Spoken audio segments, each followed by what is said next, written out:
پاکستان اور دنیا بھر میں لاکھوں دیکھنے اور سننے والوں کو ریاض خان کا سلام۔ ناظرین، ہم سب جانتے ہیں کہ پاکستان قرضوں میں ڈوبا ہوا ہے اور دن بدن پاکستان پر قرضے چڑھتے رہے ہیں اور اس کا ایک باری بر سود پاکستان کو ادا کرنا پڑتا ہے، جس کی وجہ سے ملک میں انتہائی غربت ہے اور عوام مشکلات کا شکار ہیں۔ کل کراچی میں ایک آدمی نے اپنی بیوی اور اپنے چھوٹے 2 بچے غربت سے تنگ آ کر قتل کر دیے، اس کے بعد خود بھی خودکشی کر دی، یعنی 4 افراد اس دنیا پانی سے رخصت ہو گئے۔ وجہ کیا تھی؟ وجہ یہ تھی کہ وہ غربت سے تنگ تھے، ان کو کھانے کے لالے پڑ گئے تھے، ان کے گھر میں کھانے پینے کی کوئی چیز نہیں تھی، جس کی وجہ سے وہ ان لوگوں نے اس زندگی سے موت کو بہتر سمجھا اور موت کو گلے لگایا۔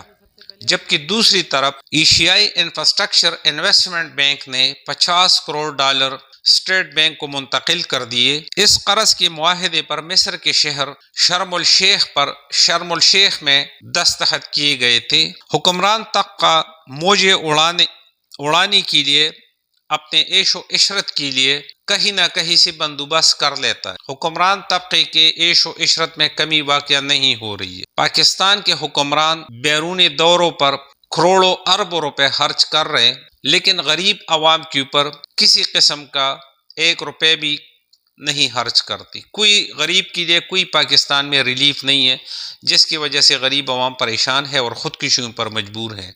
اس سے پہلے بھی حکمرانوں نے شہرہ کے کمرشل بینکوں سے قرضے حاصل کیے تھے باری سودوں پر، اور اس میں سے بھی عوام کے لیے کسی قسم کا کوئی ریلیف نہیں تھا، جبکہ یہ تمام قرضے پاکستان کے غریب عوام ادا کرتے رہیں گے۔ 75 سال سے اس ملک کے اندر یہی ظلم اور جبر چلتا رہا ہے۔ غریب عوام 2 وقت کی روٹی کے لیے پریشان ہیں، جبکہ حکمران عیش و عشرت اور موج مستیوں میں مصروف ہے۔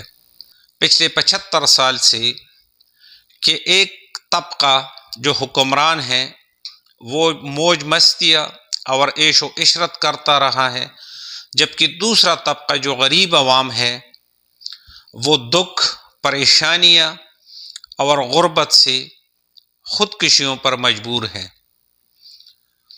اللہ تعالی ہمارے پاکستانی عوام پر رحم فرمائے، اللہ تعالی ہم سب کا حامی اور ناصر ہو، اللہ تعالی ہمارے حکمرانوں کو ہدایت نصیب فرمائے۔ اللہ حافظ۔